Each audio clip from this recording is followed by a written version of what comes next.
Professor Hnatiuk, who I will say a few words about in a second, is the author of this book. This is one and the same book in two different languages. It is a prize-winning book. It's a unique situation where Professor Hnatiuk wrote the book in Polish, but the Ukrainian translation of the book actually appeared earlier than the Polish edition did, for reasons that aren't worth going into too much, but it served everyone well because the book, this Ukrainian version of the book, won the Best Book Award at the Review Publishers Forum in 2015. And it has certainly attracted a great deal of interest since then. The Polish version came out a little later, and I can't yet say whether it's attracting as much interest as the Ukrainian version did, but nevertheless, it's a topic that will, I'm sure, stir a lot of people into reconsidering what we think about the events of World War II in Lviv. Ola Hnatiuk is unusual, perhaps unusual person to be telling this story because she's actually not a historian. Ola Hnatiuk is a professional philologist. She is a professor at Warsaw University. She is an associate of the Polish Academy of Sciences, but she's actually in KU and lecturing at the KU Mohyla Academy. She is a graduate of Warsaw University, where she earned her PhD. She is, among other things, the editor of an important series of translations of Ukrainian literature into Polish.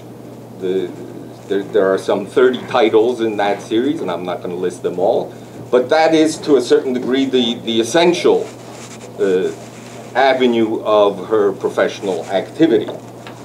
But as we will hear today, she has, in an unusual way, on the basis of personal documents, memoirs, and other factual documents, told us the story of a number of individuals, or more precisely, a number of circles of people in view during World War I, that is, during World War II, that is, from the events of September 1939 to the end of the war, and in some cases a little beyond.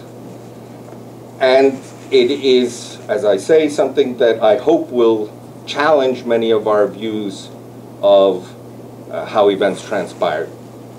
With that, I will turn the floor over to Professor Hnatiuk, and I will try to start the PowerPoint working.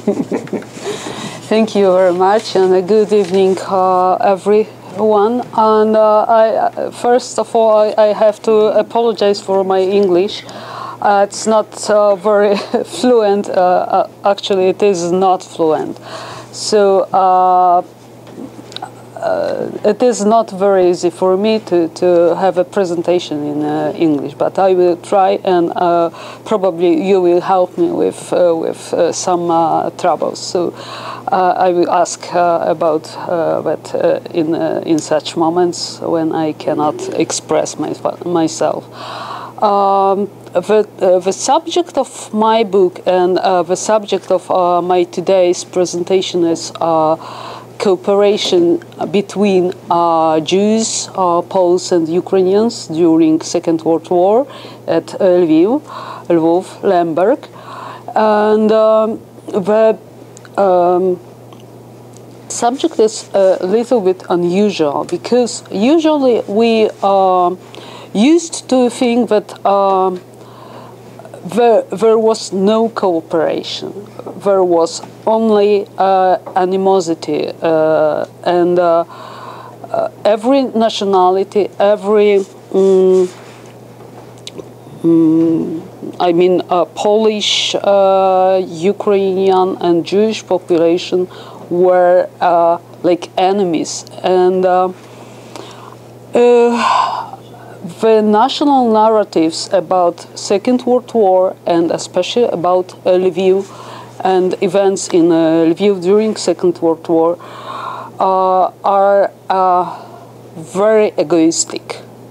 I mean, they couldn't see the other as the same as I am. Yes, so the other is usually the enemy, and sometimes it's not the enemy, but just not very important person or population which wasn't very loyal to our population. Means our Polish population, our Ukrainian population, or Jewish. So I will start with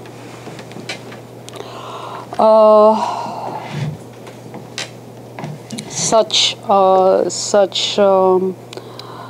claim that I believe that until today we have a little knowledge about examples, not very unique examples of cooperation. And of course, I don't mean that it was institutional cooperation. Of course, it wasn't, because the state doesn't exist, and every institution during the Soviet times, as well as during Nazis' occupation, were impossible. So they didn't exist. I mean, institution, but people still coexist, and they, not most of them, but they try to help each other. And my book is devoted namely with these examples of cooperation, and I wanted to represent different milieu. I mean, intelligentsia, of course, but scholars, lekarze, лікарі, doctors, artists, also musicians. So it is tворча intelligentsia, like creative people, or scholars, or such specific like translators or artists of the theater. And I will now sit down, and probably it will be better for our camera. And I believe that I will manage with this new computer for me. The problem of our perception is that we used to think about that like in Soviet propaganda or German propaganda. And Soviet propaganda imposed that everyone in Western Ukraine, and especially Ukrainians and also Jews, were very enthusiastic about the new rules, the new Soviet rules at Western Ukraine. And of course, such propaganda, as we see at this slide, it is newspaper propaganda, and we are almost sure that we cannot believe in it. But still, at the same time, in Polish national narrative, the stereotype that Ukrainians were very enthusiastic to Soviet incorporation, to Soviet occupation of Western Ukraine is still present until today. And also the same stories about Jewish enthusiasm of Soviet occupation. And using a specific kind of documents which are called ego documents, I wanted to prove, to show that it wasn't true.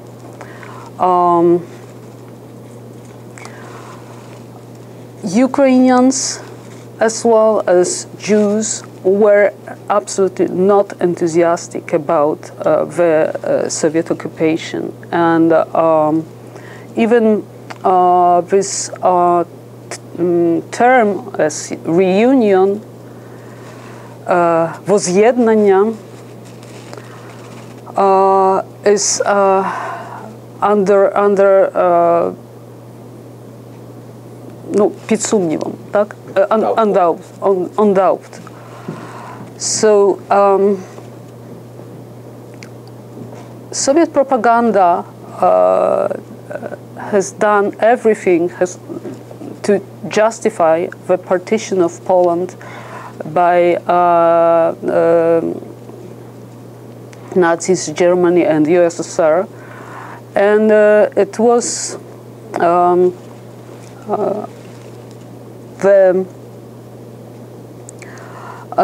reunion started at November 1944 after the so-called General Assembly of Western Ukraine held in October 1949 and 39, of course.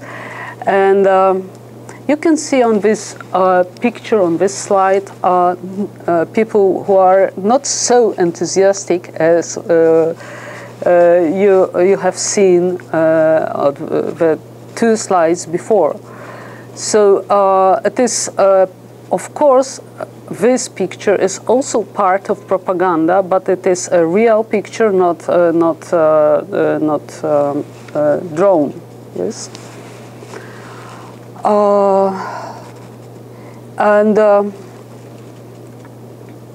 the same is about Nazis times, about German occupation of Western Ukraine, of these territories, and especially on Lviv. And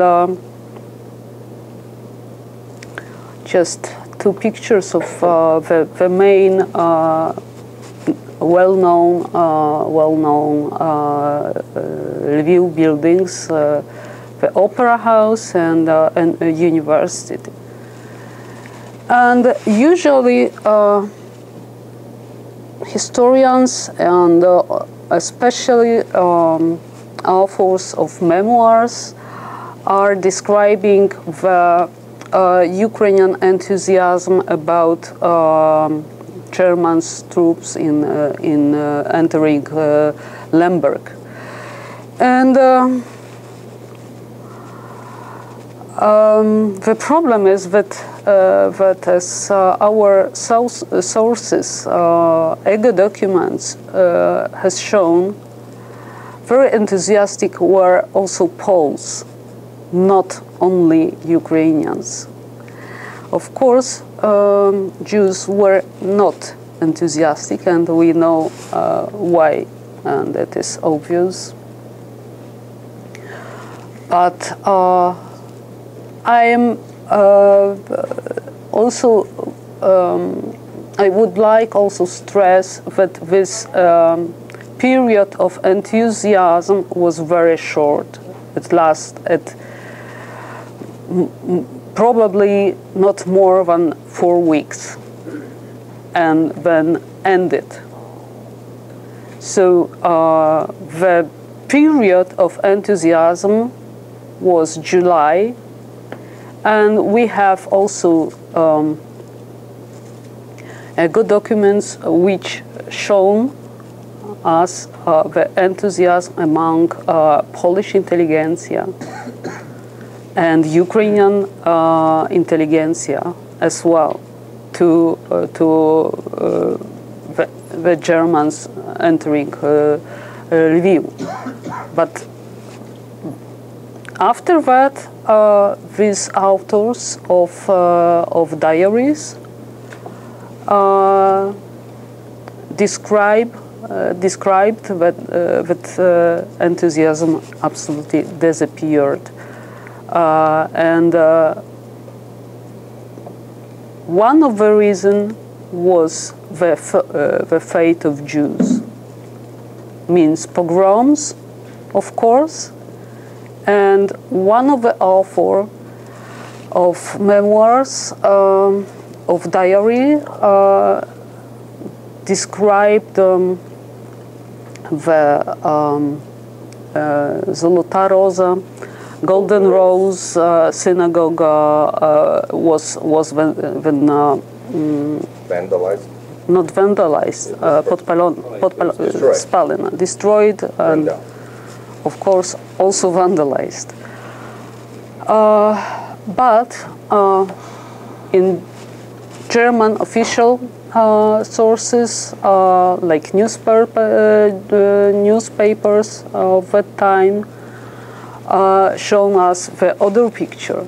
So not the enthusiasm, you couldn't see here the enthusiasm, but people are more or less glad, yes, on this picture, which is picture of Mayor Yuri Polansky, the mayor of Lviv, and Hans Koch. And it is the end of Ukrainian illusions about a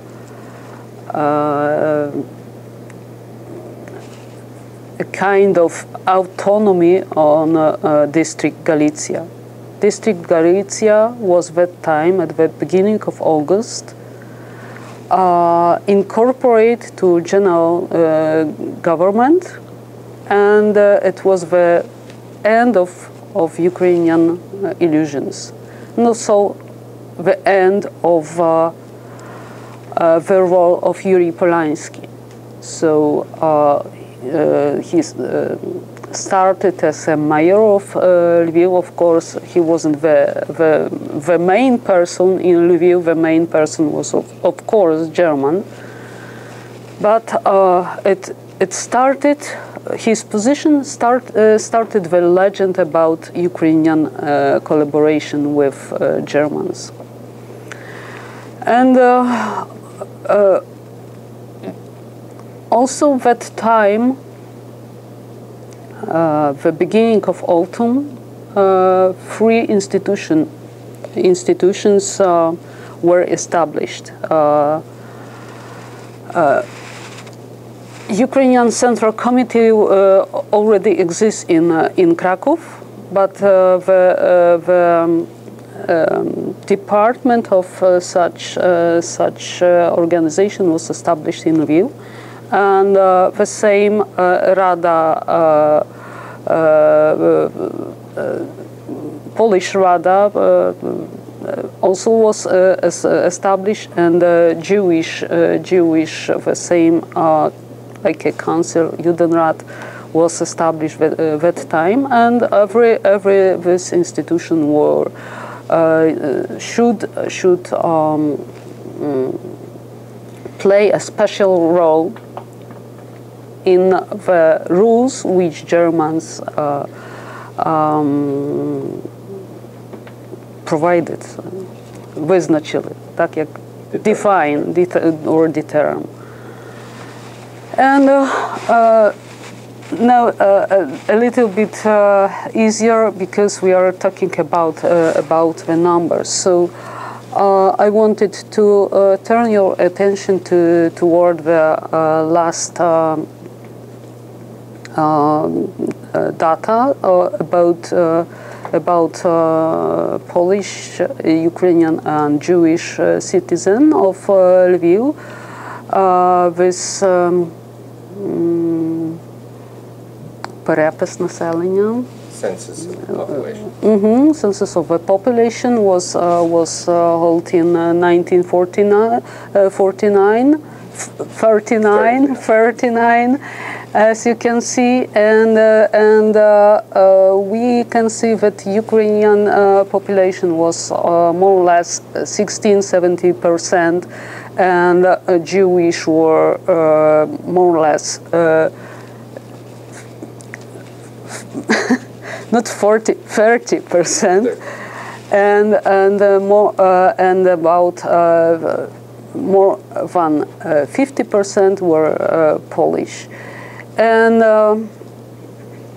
the different situation is in the province of Lviv. So the majority are Ukrainians, and but 1/3 is Poles, and more or less 1/6 is Jewish population. Means in Lviv region, and usually talking about Soviet repression, Polish historians are absolutely sure that the repression was mostly against Poles. And it is more or less true only in 1939. But in 1940 and 1941, it is a different situation. So you can see here February, April, and June 1940, and May 1941. And this time, main wave of deportation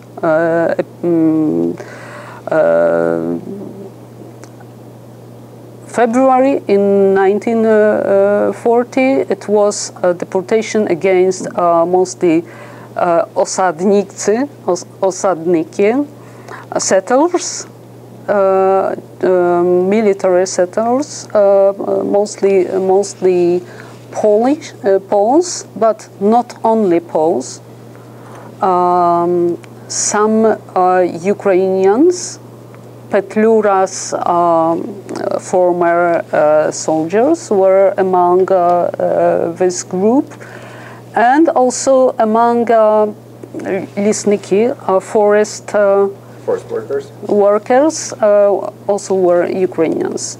But it is not a big percent. At the second wave in April 1940, it was a deportation of families of arrested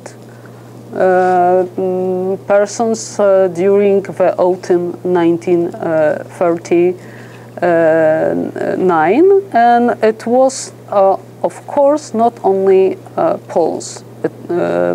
They were Ukrainians and Jewish families among deportees.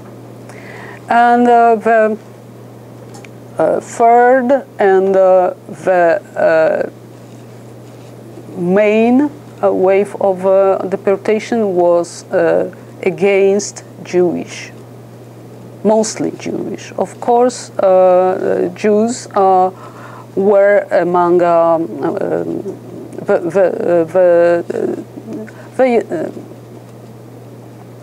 Jews were the main group among this wave, but not only them. And the last and the smallest wave was in May 1941, and it was mostly Ukrainian.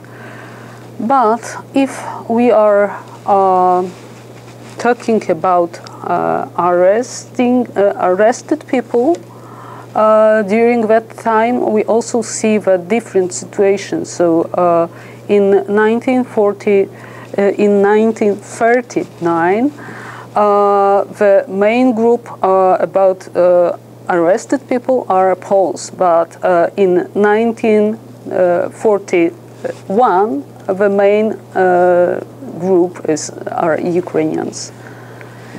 And the similar situation is about the statistic of killed people in Lviv prisons in June 1949. But that time, Ukrainians were the main group among prisoners of Lviv prisons. So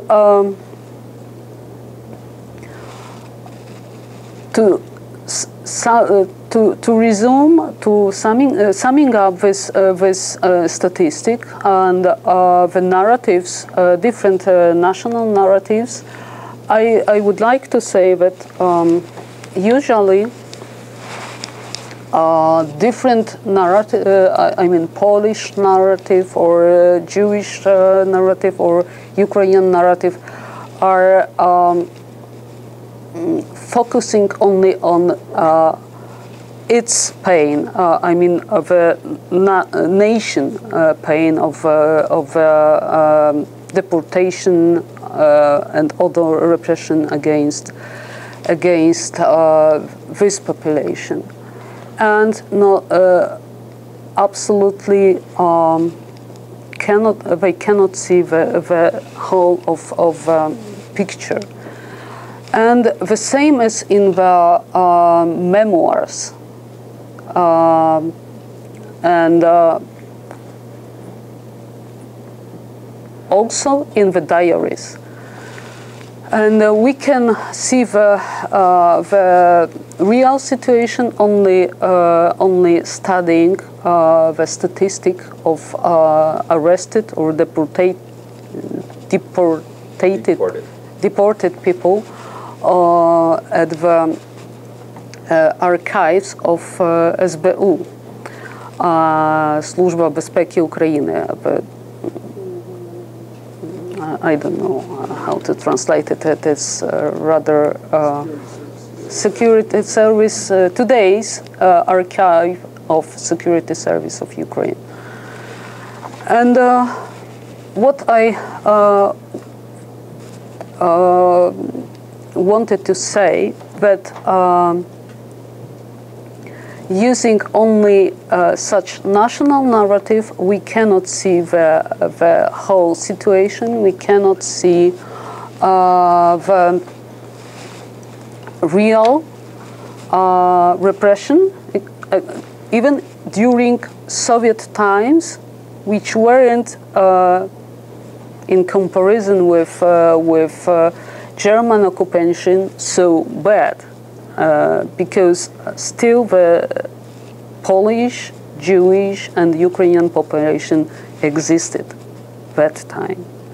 And starting with 1941, one of the population, Jewish population, was killed, totally killed. So, of course, Jewish narrative will focus on that time, the time of the Holocaust, and totally annihilation of this Jewish population.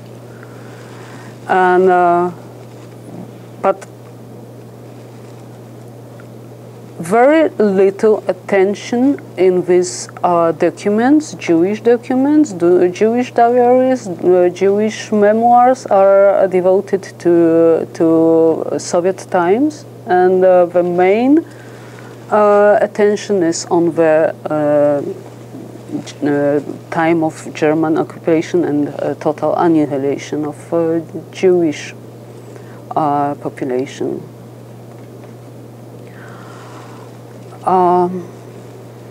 And a few words about how about my way to this book, the courage and the fear. For me, it started when I worked for a Polish embassy in Kiev, and I wanted to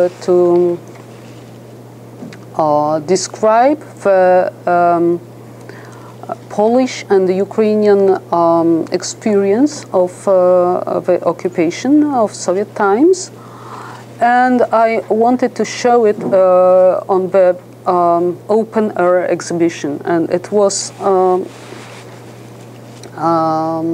in a review on July in 2010. And under two institutions were organized this exhibition, and it was Ukrainian Institute of National Memory and the Polish Institute of National Memory. And the principle of this exhibition was to show through the personal experience of that time. So it was a starting point for me, and after the exhibition, after the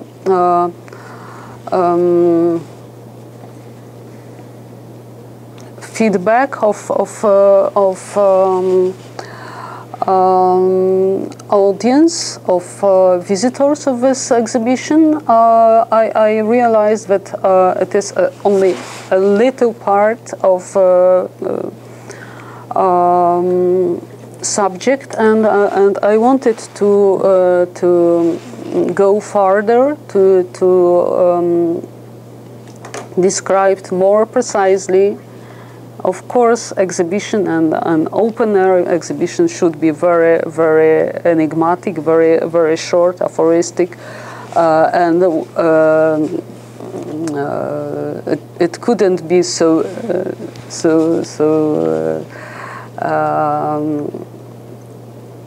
long as book. And then when I decided to write a book about not only Soviet times, but also the period of Second World War, because to stop on June 1941 is of course to stop in the half word. I mean to say only half of the truth. And you can see the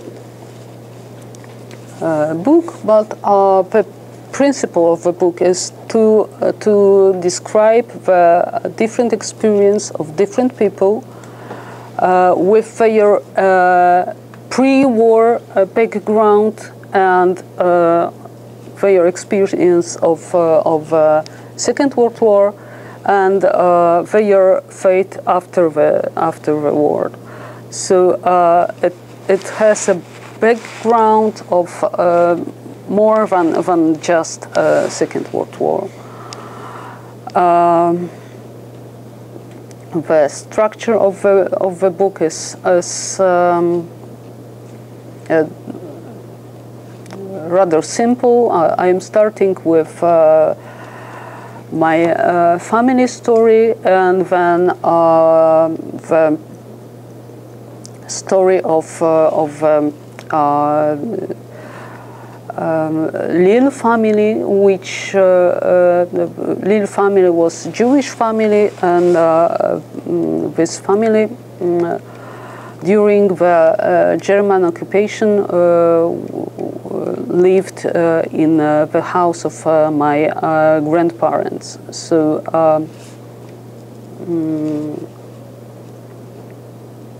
I forgot the word.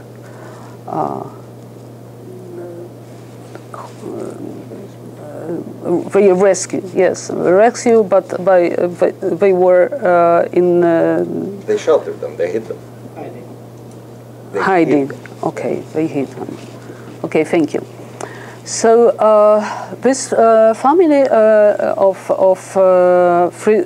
Friederika Lil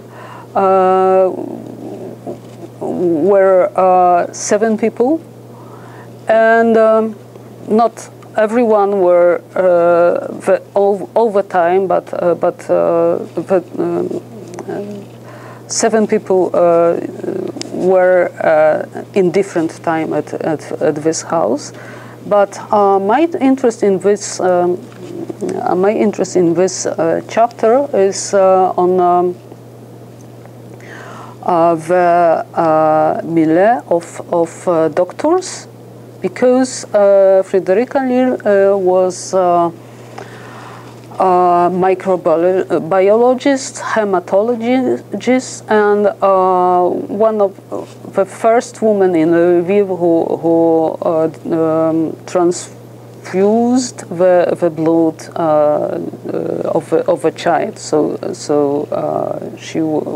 she was a pioneer in this field, and we can see the stories of her friends, her acquaintance in this chapter, and of course the story of doctors, and the most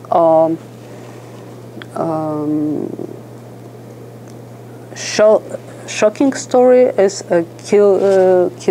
killing Polish professors on July the 4th, 1941.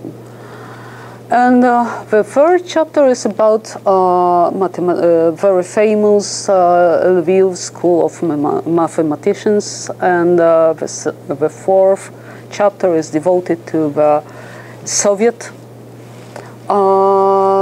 professors which appeared in Lviv in 1939, and the fifth is devoted to musicians, and not just philharmonic musicians, but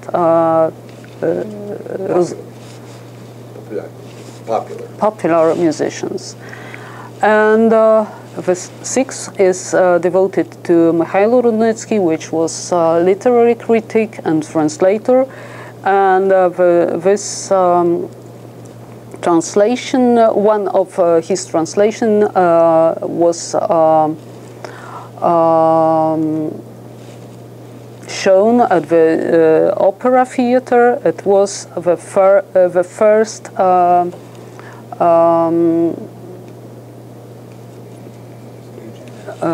Pierwsza postanówka. The first staging. The first staging of Hamlet, and it was in 1943. And Mikhail Rudnitsky was half Jew, and he was present at one of spectacle, the performances. And the last chapter is devoted to painter Jarosława Muzyka, and her colleagues, and also Jarosława Muzyka was acquaintance to my grandmother, and they all together went to ghetto, and my grandmother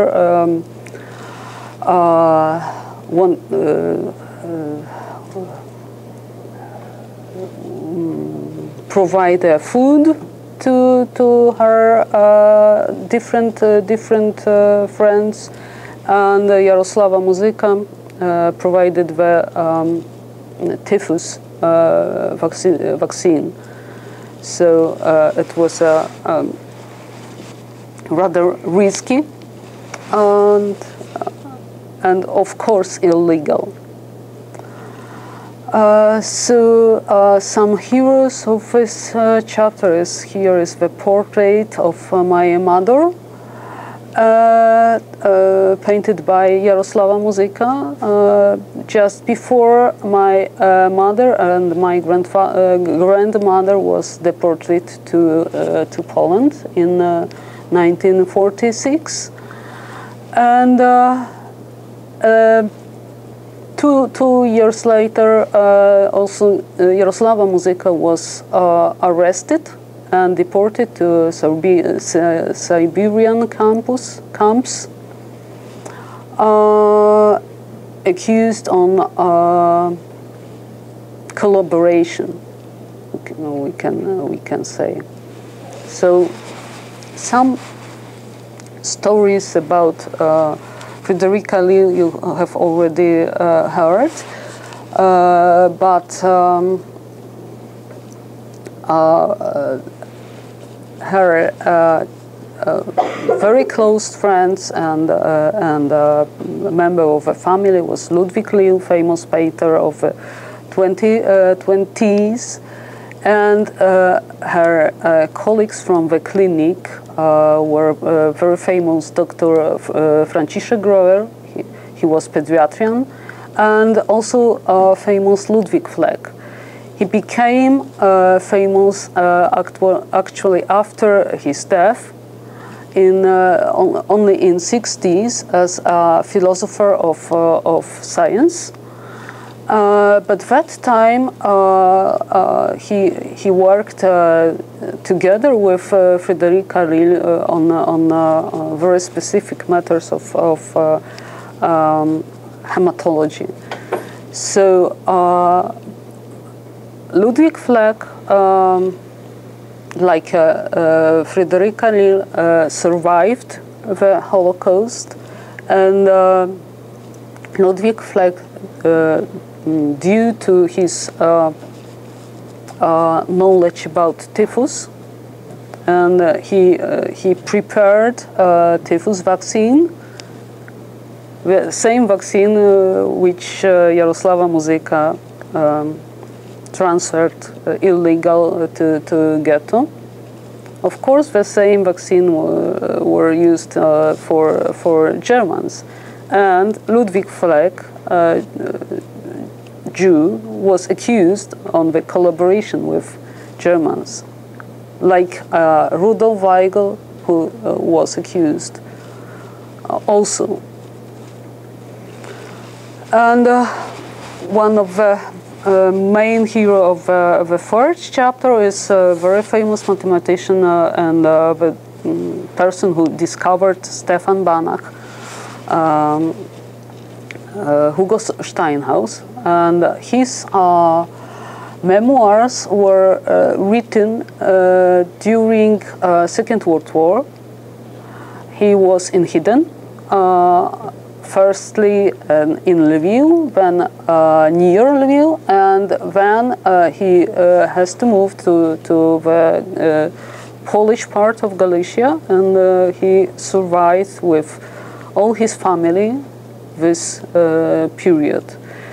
And he's describing very precisely his relationship with Poles before the Second World War and during the Second World War, also with Ukrainians. And he's very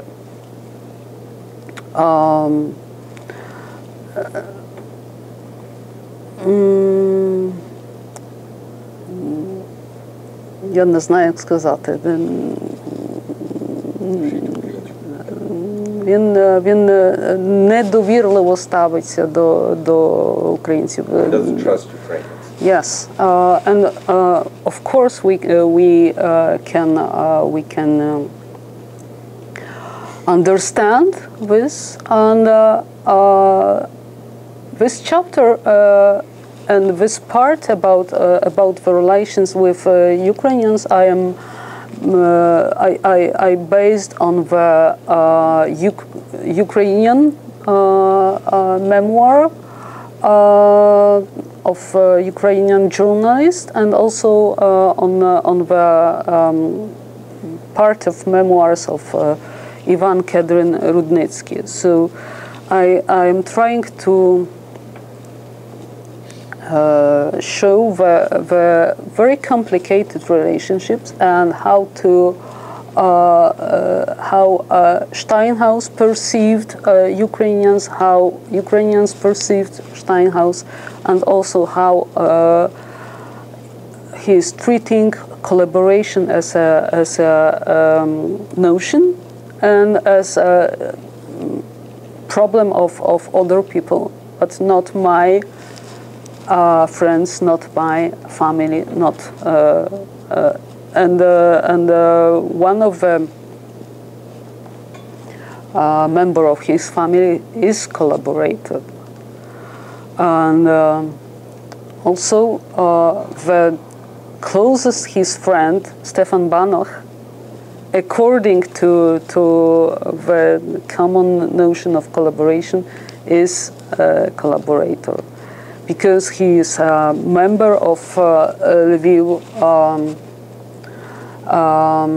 Council,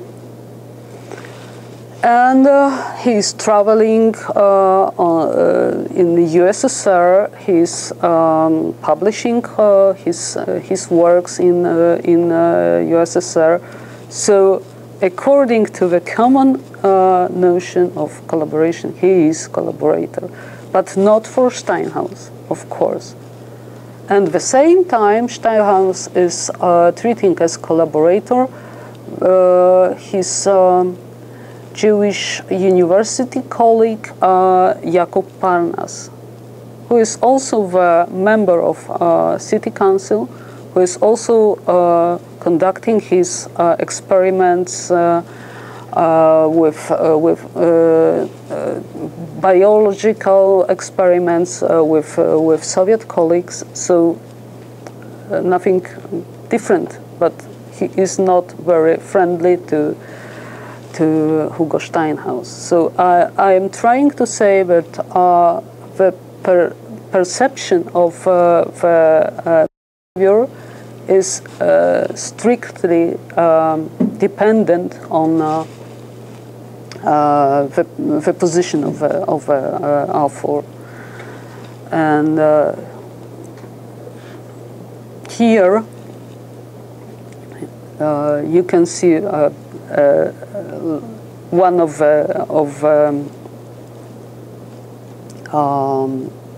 pictures in Lvivna Ukraina newspaper, and this man is Stefan Banach. This man is Stanislav Mazur, very well-known mathematicians, and after Second World War he was a communist activist. And of course the third one is well recognized. So it is of course official publication, it is of course a part of propaganda, but still we see their participation in this new Soviet rules. And one of Ukrainian mathematicians, Miron Zaritsky, with his colleague Stefan Banach, are the dean. First, Zaritsky is a dean, and then Banach is a dean of the faculty. So they are, according to this notion, collaborators, but they aren't. They save the life of many students and many professors. due to their position as deans. And only in common effort, to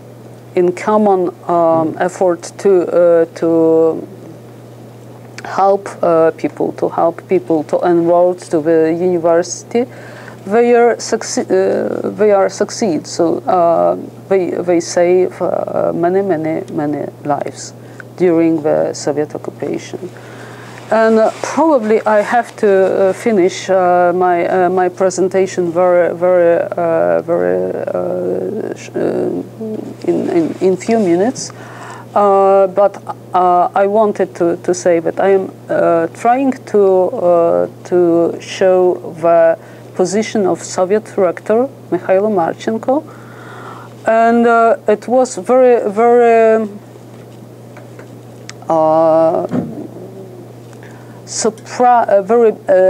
big surprise for me that I found his documents and memoirs about him, and I could understand how he is perceiving his colleagues, his Ukrainian colleagues, his Polish dependents, professors.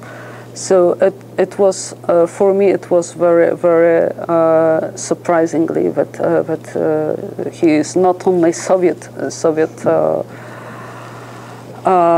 but he was a part of the system, and he prepared the poster from Marshal Tymoshenko to Ukrainian soldiers, to Polish soldiers, to give up. So he was a part of the system, being a historian. And I am just skipping this and this, and probably this one, and but I cannot skip this. So I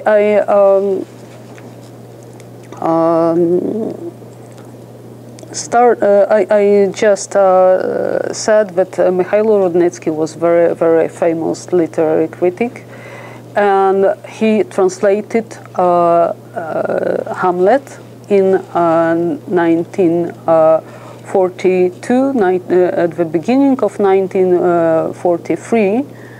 The translation was ready. So now we can imagine what is what has happened at this period. The end lozung, the main of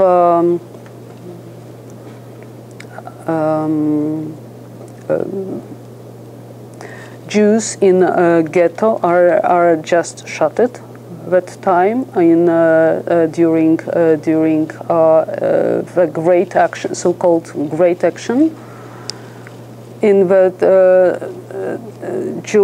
July and August, and that time Rudnitsky decided to disappear from Lviv and move to the province.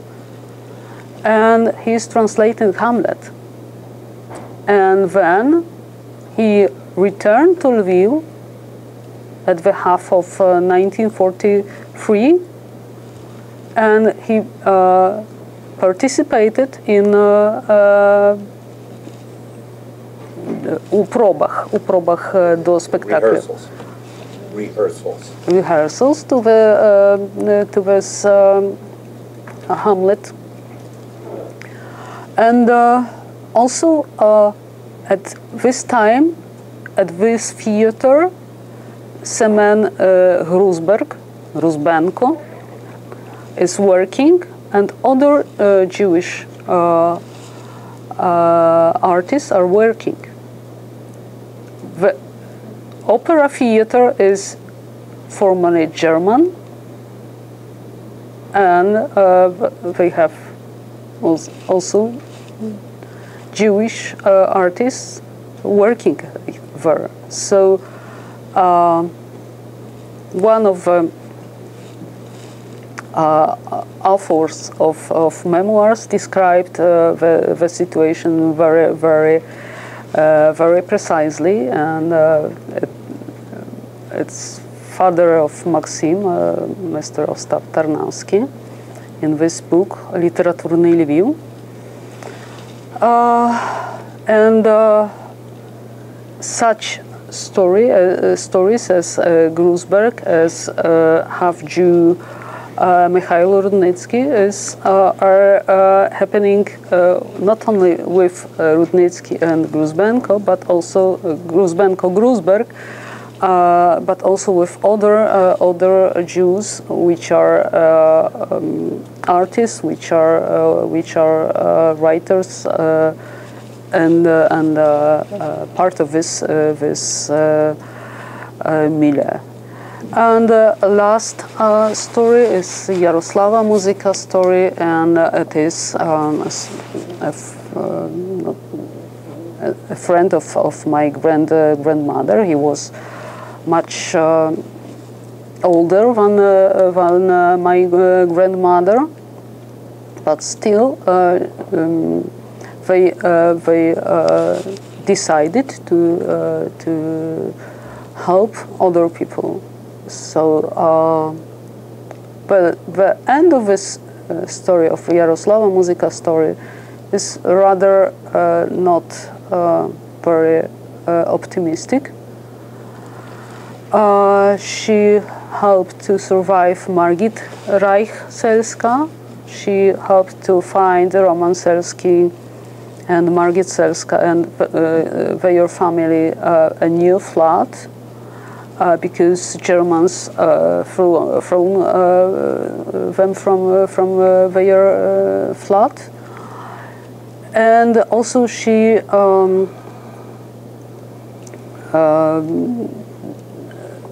worked with Vera Svincicka, who was also a young woman, but a member of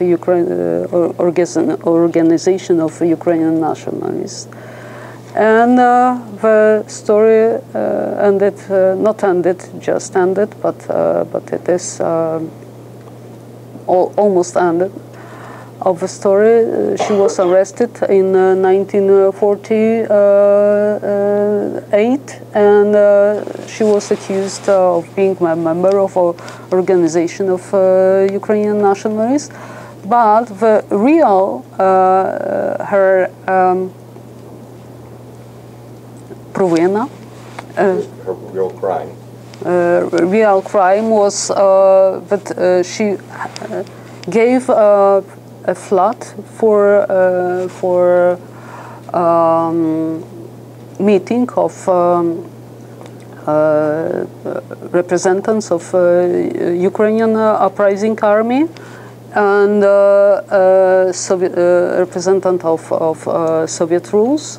Actually, he was NKVD worker, agent, Sergei Danilenko Karin.